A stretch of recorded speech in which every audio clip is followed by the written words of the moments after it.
Otoño de 1962. Estaban en marcha los preparativos para el comienzo del 23º concilio en la historia de la Iglesia.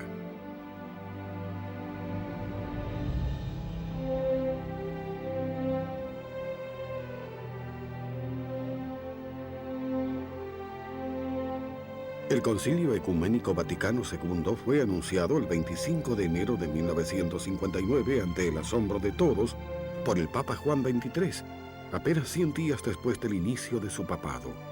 Tras 4 años de intensos preparativos, se convocó el 11 de octubre de 1962.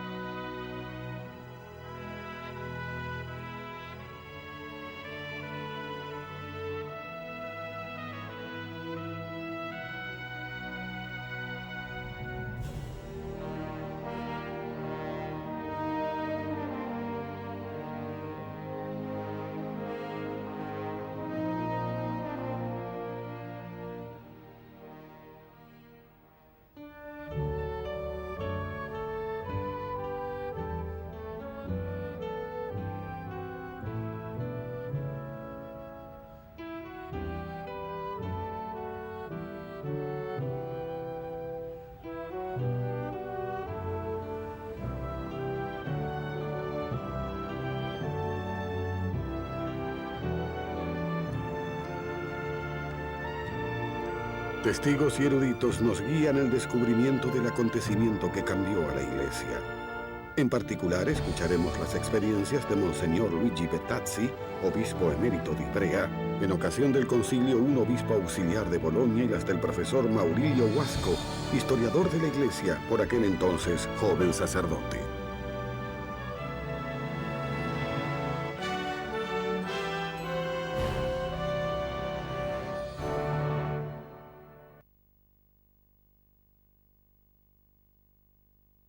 Fue una sorpresa para todos. Yo diría hasta para el Papa Juan.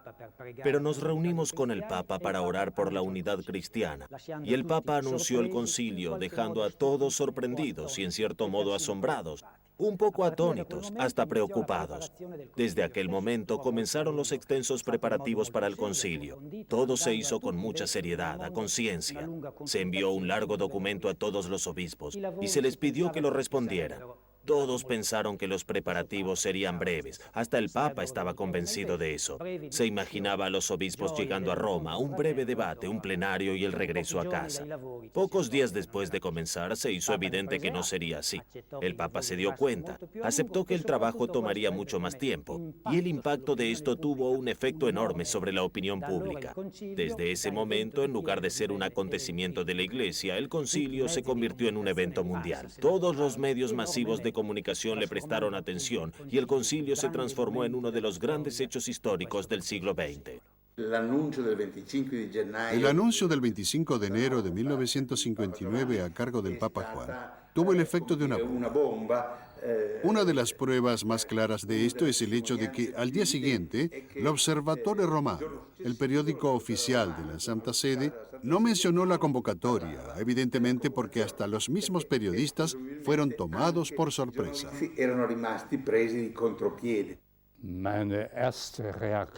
Mi reacción ante el anuncio del Concilio Vaticano fue de absoluta sorpresa. Todavía hoy sigo teniendo la impresión de que no solo la Iglesia, sino el mundo entero recibió con gran interés la noticia de que el Papa Juan XXIII, un hombre mayor, había convocado a un concilio mundial de la Iglesia, mostrando una enorme valentía. Entonces me sentí muy sorprendido, pero también dudé hasta cierto punto que el evento fuera a tener éxito. El Concilio Vaticano II era un deseo del Papa Juan XXIII.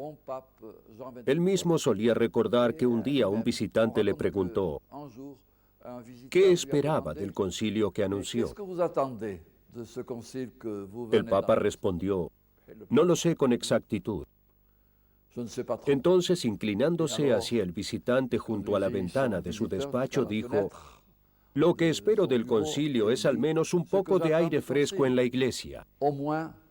un peu d'air frais pour l'Église. En la Basílica de San Paolo fuori le mura, durante el 8º día de plegarias por la unidad cristiana, Juan XXIII anunció el concilio al mundo.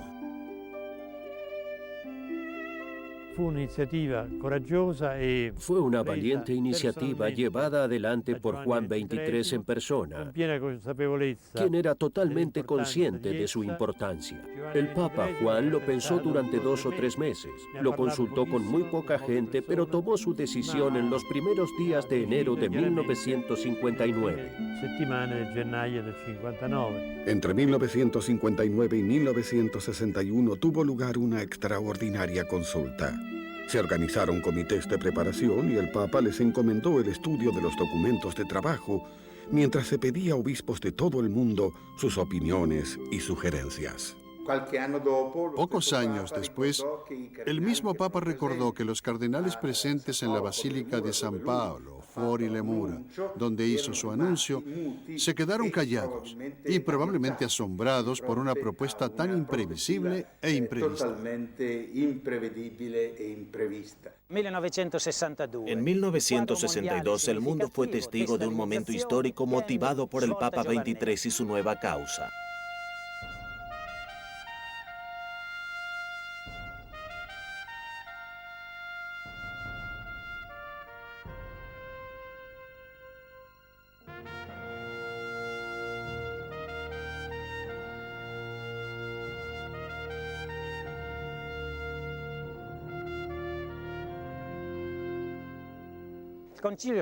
El concilio se inauguró y de golpe se convirtió en un acontecimiento enorme. La iglesia entera quería participar, no solo el Papa, sino toda la iglesia.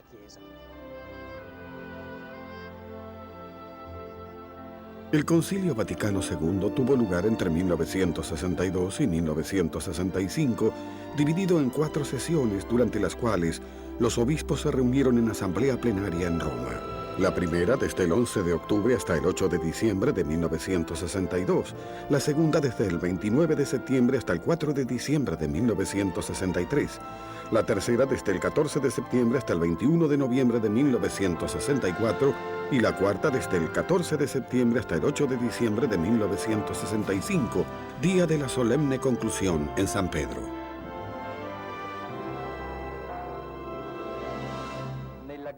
Bajo la mirada de San Pedro se inauguró el Concilio Ecuménico Vaticano II. 3.000 obispos llegados hasta Roma desde todo el mundo se reúnen en la Santa Sede. El cortejo llega a medir 4 kilómetros. Todas las campanas de Roma suenan al unísono.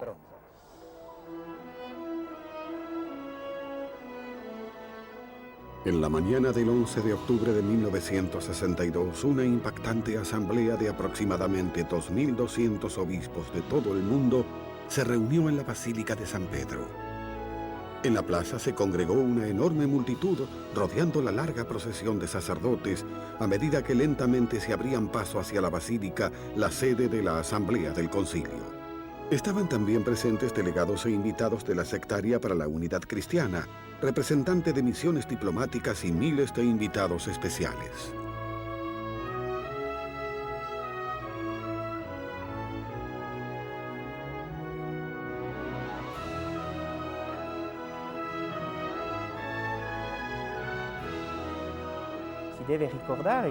Debemos recordar que el Concilio Vaticano II fue la asamblea de votación más grande de la historia de la humanidad. Había más de 2.000 sacerdotes presentes. Era la primera vez que los obispos se reunían. No se conocían entre sí y en ese momento fue el extraordinario acontecimiento que permitió que obispos de todo el mundo se reunieran, trayendo consigo sus diferencias culturales y sociopolíticas. Los obispos se congregaron y eso produjo un verdadero despertar de la conciencia misional, apostólica y evangélica de la Iglesia.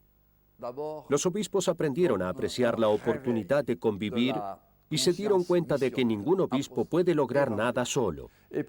Un obispo no es realmente un obispo si no trabaja en comunión con el resto del episcopado.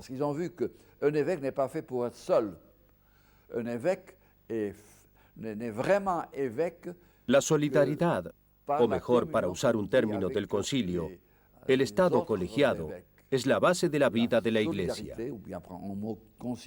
La colegialité est à la base de la vie de l'Église.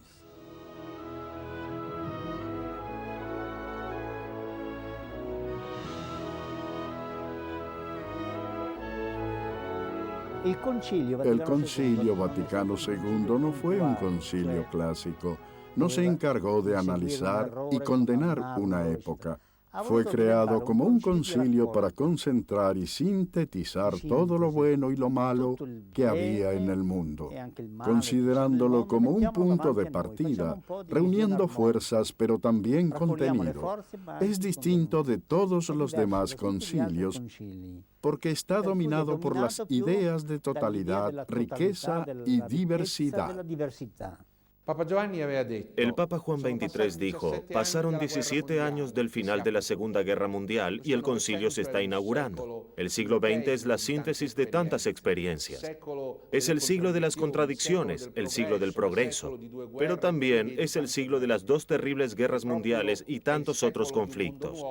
Es el siglo de un nuevo mundo, de un mundo moderno, posmoderno, en el cual la más grande de las iglesias cristianas, la católica, reflexiona sobre el mensaje del Evangelio.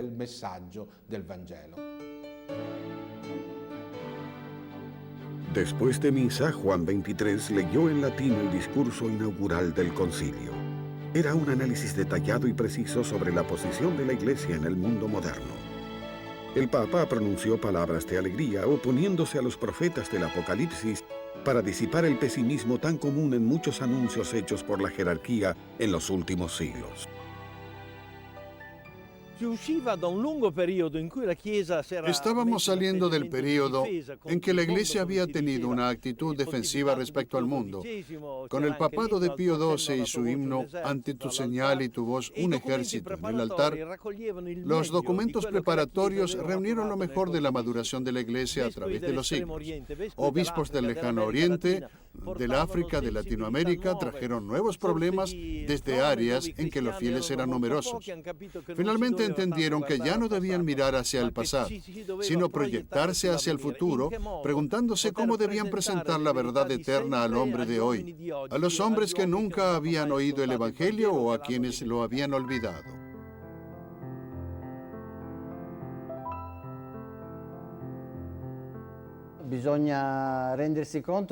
Es preciso que comprendan lo que el concilio significó exactamente en aquel momento en la vida de la Iglesia y en la vida del mundo.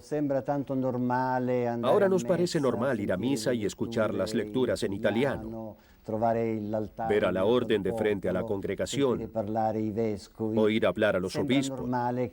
Parece normal que los cristianos protestantes y ortodoxos sean considerados hermanos, aun cuando pertenezcan a otras iglesias. Parece normal pensar que los judíos sean hijos del mismo Dios. Parece normal que un cristiano tenga su propia responsabilidad moral, que tenga derecho en primera persona a sus propias decisiones éticas y comportamiento diario.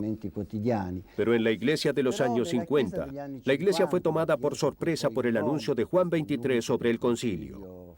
Era completamente diferente.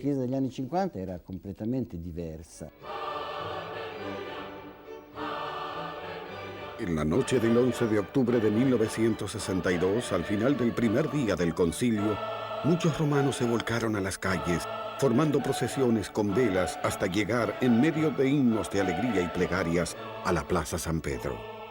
El Papa salió a su balcón y pronunció uno de los discursos más conmovedores de su breve papado, el discurso de la luna.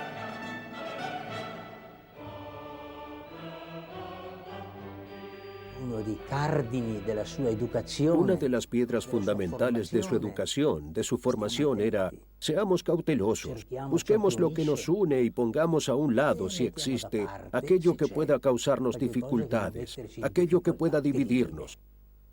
Repitió esto mismo durante su discurso en la apertura del Concilio Vaticano II. Lo dijo la noche de la inauguración del concilio. Busquemos lo que nos une. Giovanni XXIII prima era l'iniciatore, una persona. Juan XXIII fue el iniciador, una persona con la responsabilidad de una misión espiritual inspirada en el Espíritu Santo, que tuvo la valentía superhumana de reunir a toda la asamblea de la Iglesia. Questa è una ispirazione piuttosto che un calcolo.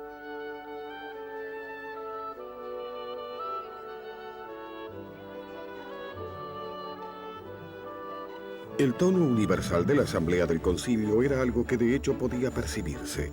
Los padres venían de los 5 continentes. Y aunque la mayoría eran europeos, 1116 obispos, 520 eran de Latinoamérica, 475 vinieron de Norte y Centroamérica, 345 asiáticos, 331 eran africanos y 73 llegaron desde Oceanía.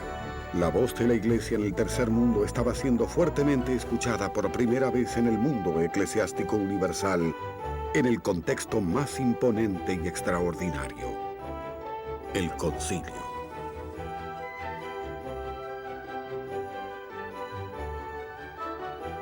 Durante las primeras semanas de debate sobre los documentos preparatorios del Comité Central, la confrontación fue directo al grano y quedó caracterizada por el contraste entre 2 bloques presentes en el concilio. Uno más conservador, temeroso de lo que pudiera ocurrir durante las sesiones, y el otro más progresista, pero deseoso de una genuina modernización de la Iglesia, tanto en espíritu y estructura, más atenta a las señales de los tiempos y al diálogo con el mundo moderno. El debate sobre las diferentes líneas alcanzó su punto culminante en las primeras semanas de noviembre. Una parte de la apertura del Concilio Vaticano II corrió el riesgo de verse interrumpida cuando la mayoría de la Asamblea rechazó los documentos preparatorios. Era necesario revisar y proponer nuevos documentos con el aporte de toda la Iglesia universal. El 20 de noviembre significó un claro punto de énfasis en la historia del concilio. Los obispos que habían examinado los documentos preparados por el comité los rechazaron y solicitaron que fueran reescritos por comités más abarcativos. Alguien podría decir que estaban repudiando al Papa, pero el pontífice dijo: nadie me repudió. Seamos conscientes que la Iglesia Universal quiere anunciar al mundo el lenguaje y el contenido que le son propios. I vescovi lasciano la basilica. Torneranno alle loro sedi in attesa della nuova convocazione.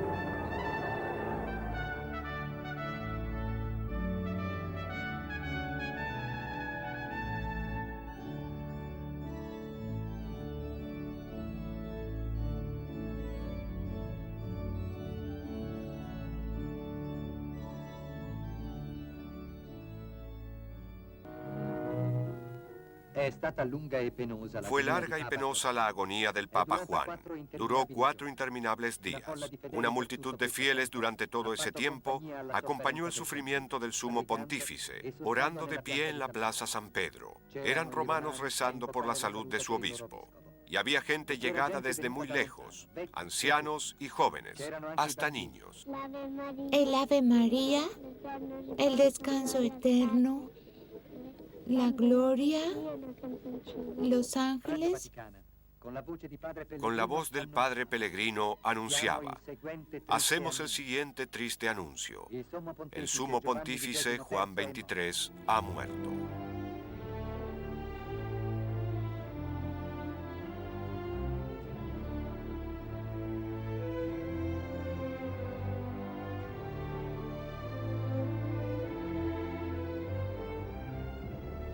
El 6 de enero de 1963, en una carta Mirabilis Ille, el Papa les recordaba a los obispos, un mes después de la conclusión de la primera sesión, que el lapso de 9 meses entre las sesiones debía ser considerado como una verdadera continuación del trabajo del concilio. Pero en junio del mismo año, Juan XXIII falleció. En un mundo atribulado por la Guerra Fría y el continuo choque ideológico entre los 2 bloques opuestos, la muerte de este gran hombre a los 82 años, que había inspirado semejante esperanza en el corazón de la gente, fue un golpe tremendo. Su sucesor debía reabrir el concilio para continuar el largo camino de modernización recién iniciado, algo que era fervientemente esperado tanto dentro como fuera de la Iglesia.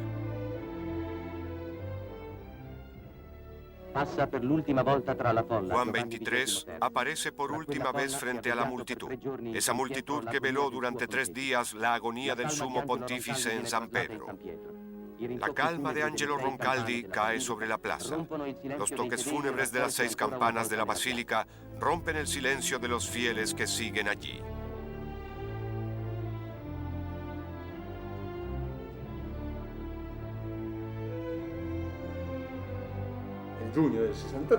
En junio de 1963, mientras el concilio estaba suspendido, porque era imposible que los obispos permanecieran en Roma ininterrumpidamente durante años, el Papa murió. Uno de los miembros del concilio fue elegido rápidamente. Era el cardenal Montini, el arzobispo que tomó el nombre de Paulo VI. Prende il nome di Paolo VI.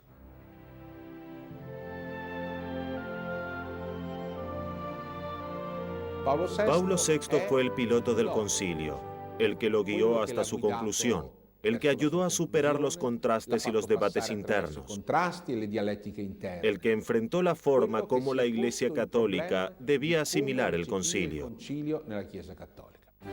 En el centro de la reflexión de los sacerdotes, los temas básicos eran la reforma litúrgica, la palabra de Dios, la relación entre la Iglesia y el mundo moderno, el diálogo ecuménico e interreligioso y el papel de los laicos en la Iglesia.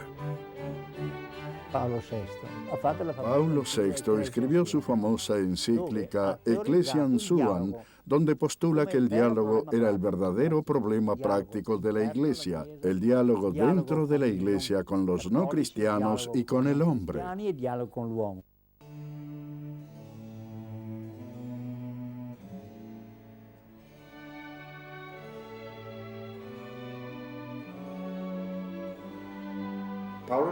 Paulo VI tomó una decisión muy importante, la de nombrar a 4 líderes llamados moderadores. Ellos fueron el cardenal Schönens, un belga, el cardenal Gallanian, un armenio, el cardenal Döpfner, un alemán, y de Italia el cardenal Lerca. Su tarea, de alguna manera, fue la de guiar al concilio. Durante los períodos intermedios entre las sesiones, los obispos regresaban a sus sedes para continuar con sus labores pastorales habituales. Divididos en diversos comités y subcomités, los sacerdotes, junto con teólogos y estudiosos de la Biblia, continuaron trabajando en la preparación de textos, en el estudio de temas en encuentros nacionales e internacionales y también reuniéndose en sus respectivas conferencias episcopales.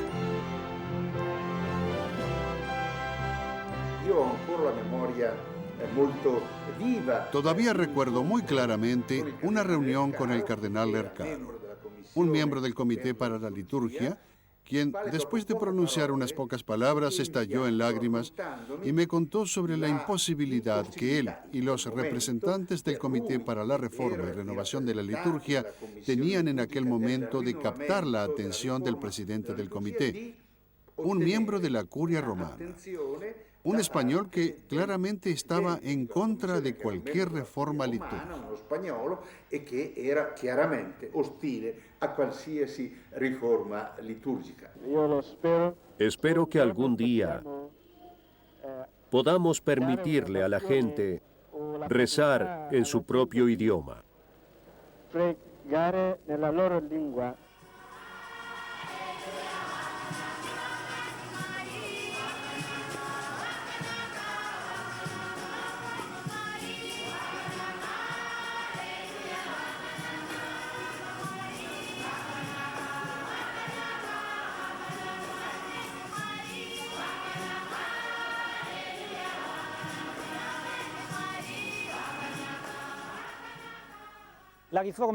Entre las tareas del concilio, la reforma litúrgica fue ciertamente la que tuvo el mayor impacto en la comunidad de creyentes. La gente tenía la impresión de que el latín permitía la igualdad de todos, hijos de Dios. Pero se dieron cuenta que era mejor que cada uno orara y hablara con Dios y escuchara la palabra de Dios en su propio idioma. ¿Cómo concebir la idea de que los chinos, los rusos y los africanos hablaran con Dios en un mismo idioma? Con la reforma litúrgica, por fin, cada uno de ellos podía hablar con él oficialmente llamándolo Padre, Papá, como dice la Biblia, en su propio idioma.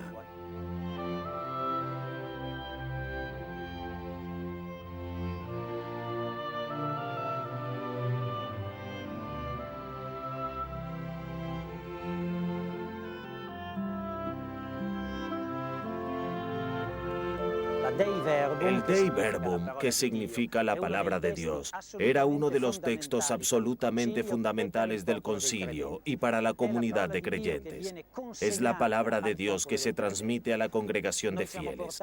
A menudo tendemos a creer, a inventar devociones de diferentes tipos. Todas son significativas con una condición, que estén basadas en la palabra de Dios.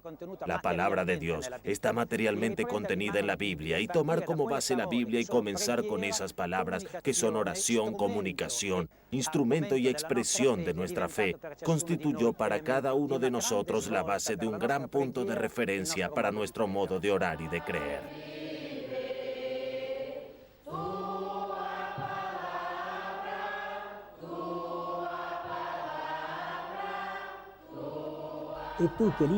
¿Y usted qué idioma habla? No me diga que habla inglés o italiano, o latín, griego o sirio. No me lo diga. Usted debe responder siguiendo el documento dogmático del Concilio Vaticano II, Dei Verbum. Mi idioma es la palabra de Dios. En nuestro campo, que es el estudio de la Biblia, sentimos el tremendo e intenso estímulo del concilio. Gracias al optimismo y a la imaginación, tantas cosas que eran imprescindibles hace 40 años ahora son hechos. Probablemente el documento más reciente sea la Constitución Pastoral sobre la Iglesia en el mundo moderno, que trata sobre el ser humano como tal. Habla de los grandes valores humanos, desde la familia hasta el uso de las posesiones materiales, la cultura, la paz y la organización mundial. De acuerdo con su misión, Dios fue hecho hombre. Él aumentó el valor de la humanidad para llevarnos hacia un mundo más unido, un mundo mejor, un mundo de paz. El concilio definitivamente puso a un lado al Dios de la guerra y proclamó al unísono con todos los papas del siglo XX que el nombre de Dios es paz y que jamás debe librarse una guerra en nombre de Dios o en nombre de la religión. El concilio se abrió con un diálogo ecuménico, pero ya había comenzado con diferentes hermanos cristianos. Y de hecho muchos de ellos fueron invitados. Hubo observadores protestantes y ortodoxos. Ellos también propusieron sugerencias para que los pronunciamientos sobre la verdad también pudieran tenerlos en cuenta.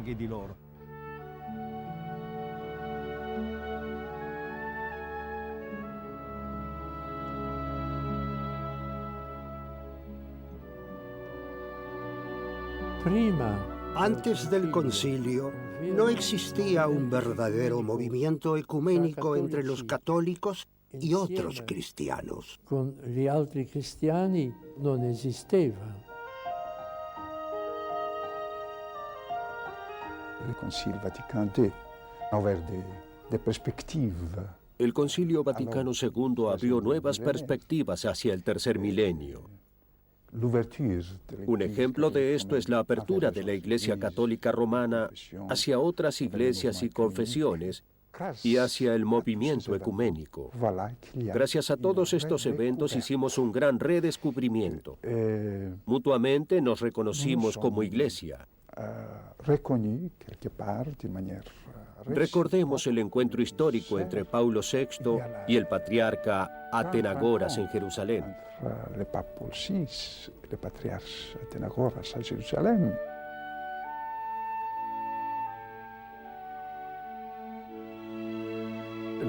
El Concilio Vaticano produjo una gran impresión en las iglesias de la Reforma, dado que en el pasado la postura de las iglesias de la Reforma hacia la Iglesia Católica era muy hostil. Marqué par leur opposition à l'Église catholique romaine.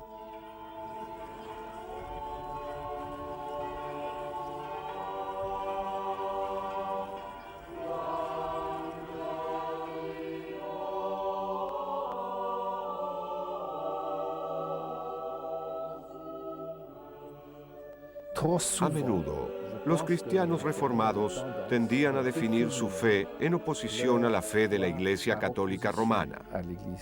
De pronto, semejante oposición ya no tenía justificación. Por ejemplo, el hecho que luego del concilio la Iglesia Católica estableciera el uso de los idiomas nacionales en lugar del latín en la liturgia, había sido un gran avance de los protestantes reformistas, que de pronto también era adoptado por la Iglesia Católica Romana de la actualidad. Mientras que previamente estábamos convencidos de que teníamos la opinión de que estando del lado de la verdad teníamos que excluir a todos los demás, más tarde nos dimos cuenta de que la Iglesia tenía que ayudar a todos los hombres en su camino hacia el reino, hacia el mundo que Dios quiere. Y también que en otras religiones, especialmente en las más grandes, desde el judaísmo, nuestros hermanos más antiguos, hasta el Islam, hay granos de verdad que deben ser alimentados y que pueden y deben ayudar a los fieles a ser mejores y a estar más cerca de Dios.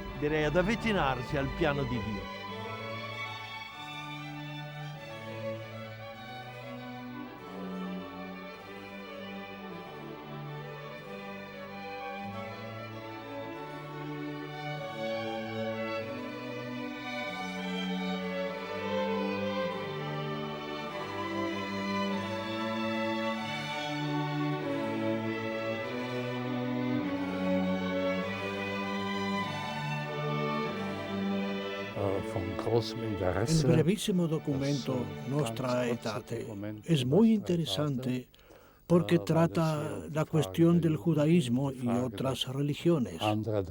Yo mismo lidié durante muchos años con la actitud de la religión cristiana hacia otras religiones del mundo.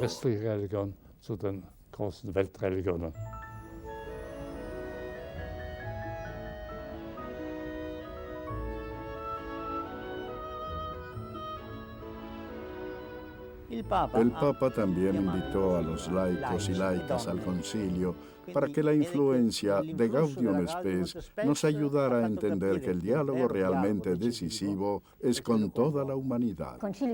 El concilio fue más allá de lo que podíamos haber anticipado o soñado con respecto a la participación de los laicos.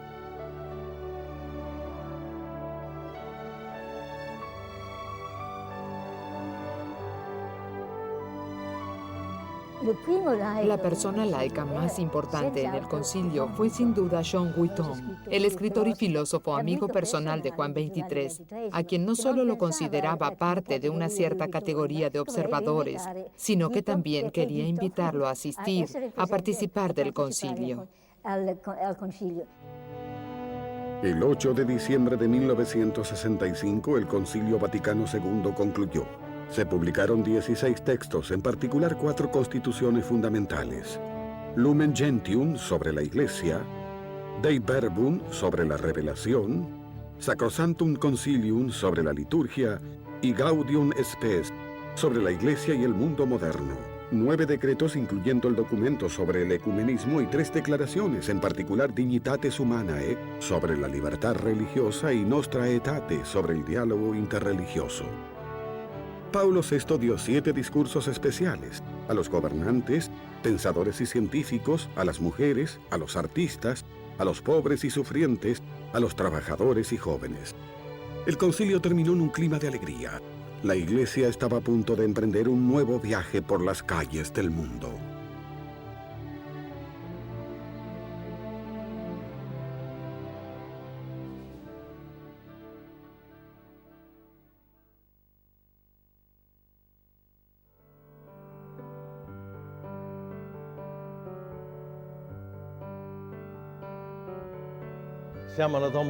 Estamos en el Domus Mariae, el albergue para jóvenes mujeres que durante el concilio albergó a muchos obispos, en particular a los italianos. Aunque no fuera un edificio muy grande, algunos preferían un lugar más tranquilo para estar. Nos levantábamos por la mañana y dábamos misa. No había concelebraciones en los oficios. Luego del desayuno, un micro llevaba a los obispos hasta San Pedro en el Vaticano.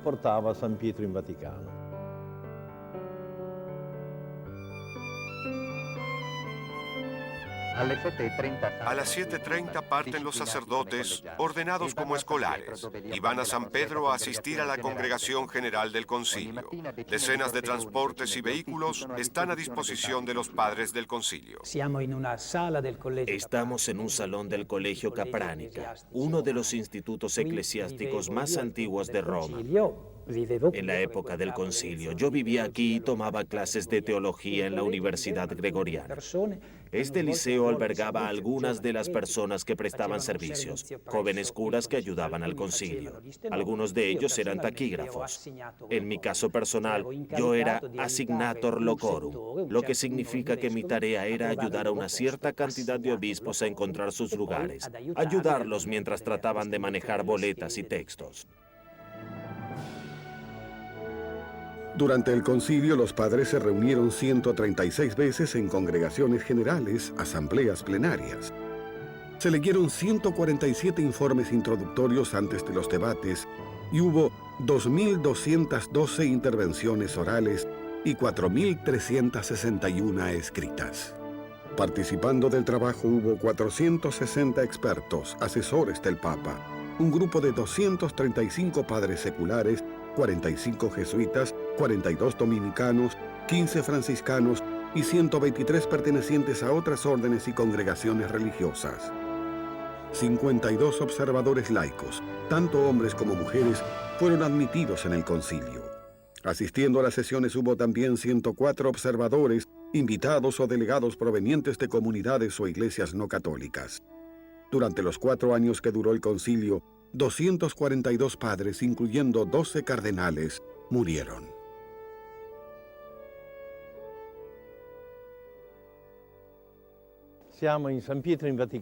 Estamos en San Pedro, en el Vaticano, donde se celebraron las asambleas del Concilio Vaticano II.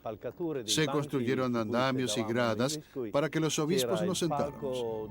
Allí estaba la plataforma donde se celebraba la liturgia y donde se sentaba el Papa cuando presidía.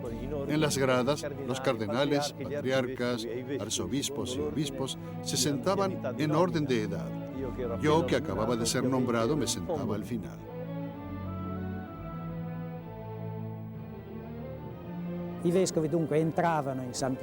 Entonces los obispos entraban a San Pedro y buscaban sus asientos, y nosotros, que éramos los asignatori locorum, teníamos la tarea de ayudar a los obispos, de asignarles sus lugares que siempre eran los mismos.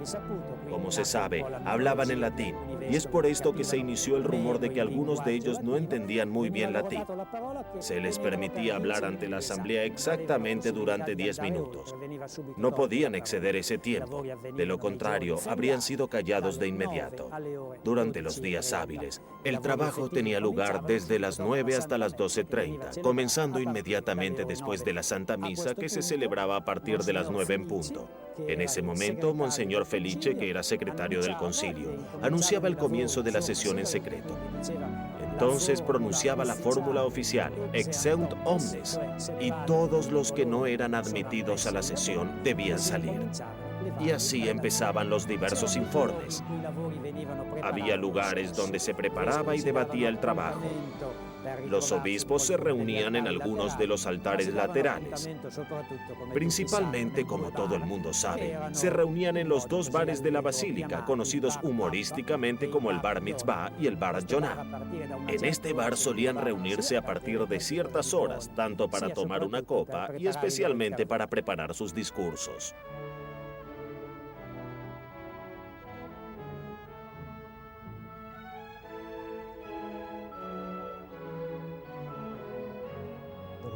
Roma estuvo afectada por la presencia de los obispos.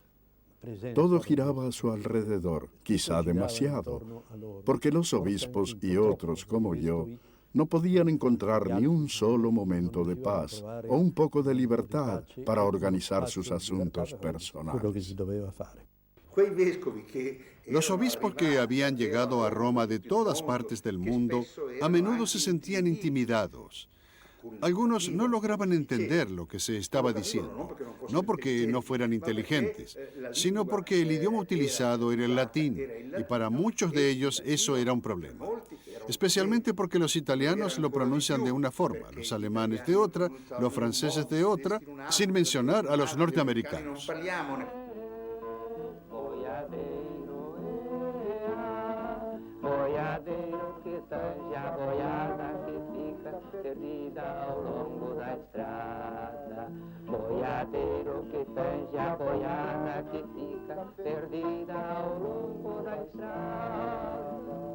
Eso no está mal, don Luis Felipe de Herala, obispo de Río Grande do Sul. Pero tocar la guitarra no es uno de sus deberes. Pero esto no es lo único que hago. En mi tiempo libre piloteo un pequeño avión que me lleva de un lugar a otro de mi diócesis. También soy radioaficionado. Pero lo más importante es que soy obispo de una diócesis que cubre 37.000 kilómetros cuadrados con una población de 275.000. Su Excelencia, Monseñor Giuseppe, es obispo de una diócesis que abarca 40.000 kilómetros cuadrados. No, 42.000, con 300.000 habitantes. Somos vecinos. 300.000 habitanti. Siamo vicini uno all'altro. Muchos obispos no tenían problemas financieros para vivir en Roma, pero otros sí. Entonces se alojaban en conventos e instituciones religiosas y tomaban el micro para ir hasta San Pedro en la mañana y para volver a casa en la noche, lo cual implicaba 40 a 50 minutos y hasta una hora en cada caso. Esta es una experiencia que muchas personas viven cuando van a trabajar, pero quizá no era algo que estos obispos estaban habituados a hacer. La gran asamblea de 2.400 padres del concilio necesitaba reglas precisas.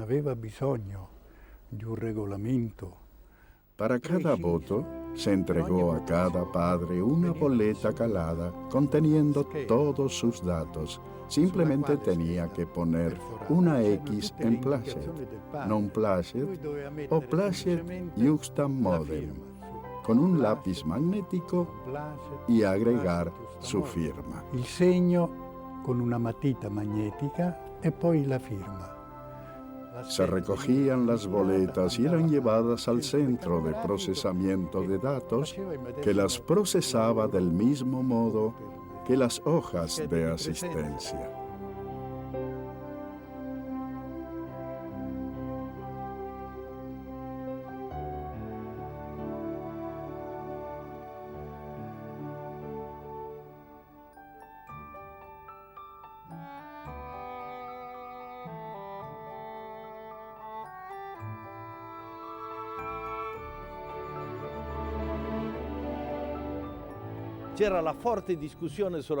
Hubo una enérgica discusión.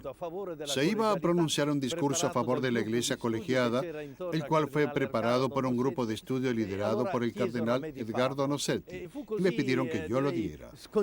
Era bastante desconcertante escuchar a un joven obispo italiano hablar a favor de un Estado colegiado. Además, al ser la última participación, los demás estaban a punto de irse y me aplaudieron, que fue para mí una introducción, una especie de bautismo en el concilio.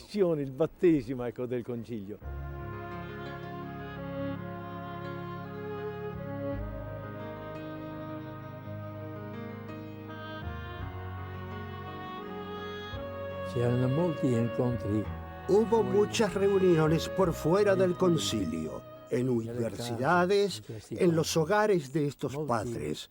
Muchas reuniones informales para debatir, reflexionar y buscar un punto de vista común. Cercare una visione comune.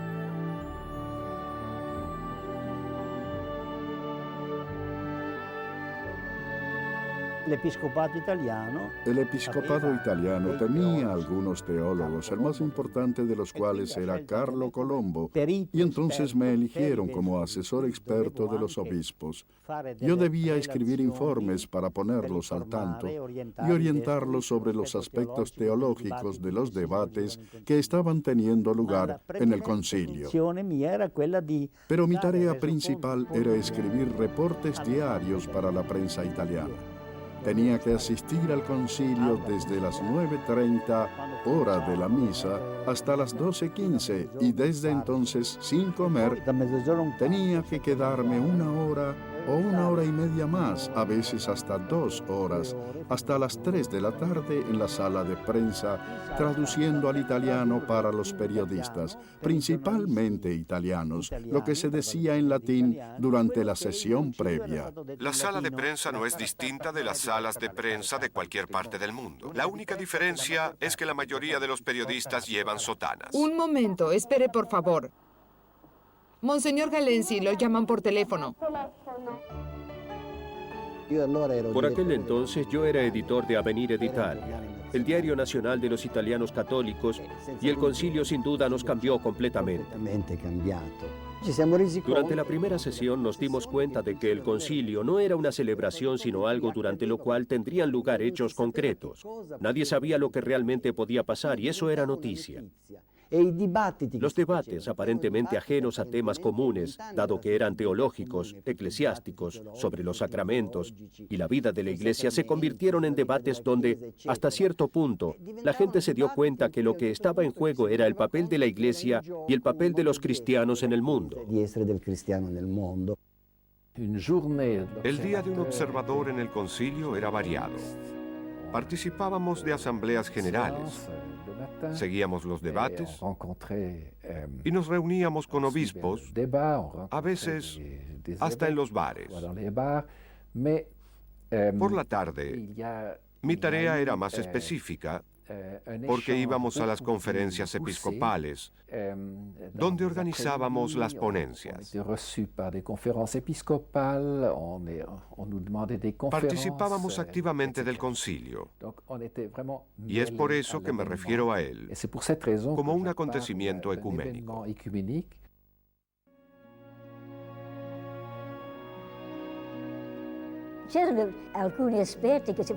Había algunos expertos que además trabajaban como traductores porque casi todos los discursos eran en latín. Los laicos, tanto hombres como mujeres, estaban presentes durante toda la mañana. Luego se celebraba misa y podíamos tomar la comunión. Más tarde teníamos la importante posibilidad de ponernos en contacto de una forma completamente informal con los obispos y los padres del concilio.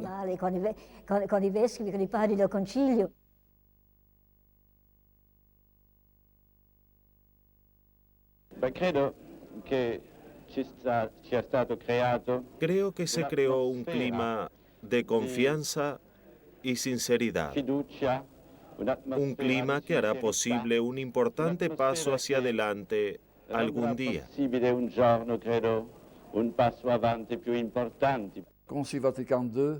El Concilio Vaticano II hizo posible incrementar la presencia de la Iglesia entre la humanidad y aumentar la presencia de Cristo dentro de la Iglesia. Lo que más sintieron los obispos fue tener una experiencia de comunión. Siempre hubo fraternidad entre los obispos, pero estar juntos durante 2 meses, tener reuniones preparatorias en diferentes países, conferencias y personas, todo esto incrementó la sensación de fraternidad, intimidad y responsabilidad común en todo el episcopado. La fraternità, la intimità, la responsabilità comune di tutto l'episcopato. Al final del concilio, ya no éramos simplemente observadores, sino emisarios que debíamos debatir con el secretariado para la unidad cristiana, cómo conducir las relaciones futuras entre las iglesias y, en general, el futuro del movimiento ecuménico. Debemos comenzar sobre la base de que hoy en día el cristianismo es ecuménico, que el diálogo es interreligioso porque en Europa hay judíos y musulmanes. No en grandes cantidades, pero sí el movimiento ecuménico es capaz de expresar cada vez con mayor claridad la unión entre los cristianos. Y tenemos muchas señales positivas de esto. Entonces el prestigio de la fe cristiana se incrementará. Antes de regresar a Viena, Y estando muy cerca de la cortina de hierro, debo decir que el concilio tuvo un gran impacto también en las poblaciones que viven más allá de la cortina. Porque, como sabrán, hubo observadores en Roma para referir lo que vieron y oyeron en el concilio.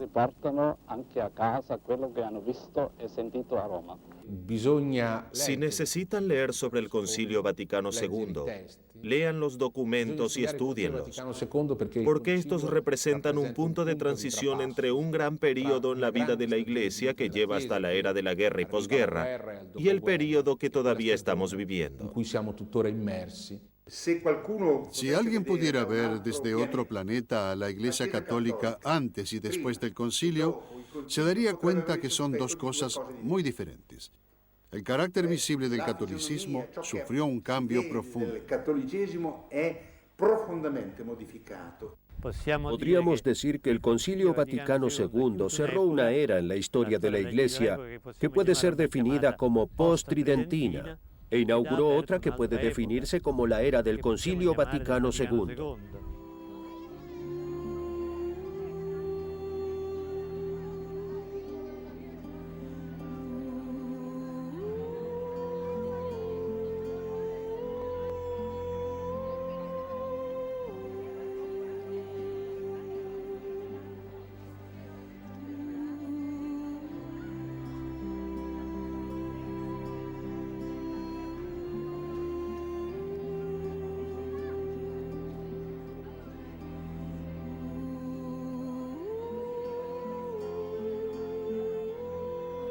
Lo que me llevé a casa del concilio fue el anillo que el Papa nos dio a todos los padres del concilio al cierre. Hacía pocos días que era sacerdote, y creo que con 23 años. Esos años fueron una experiencia fundamental para mi vida como sacerdote. Obtuve una gran experiencia de una iglesia auténticamente universal y ecuménica, con obispos de todo el mundo, con toda clase de temas y mentalidades. Entendí la dimensión universal del sacerdocio. Uno no se ordena para servir a un lugar, sino a la iglesia. Descubrí una gran universalidad de la iglesia, no retraída, guardiana de la verdad encomendada, sino abierta al mundo, para llevar a hombres que son tan diferentes y que están evolucionando el gran mensaje de la salvación. Della salvezza.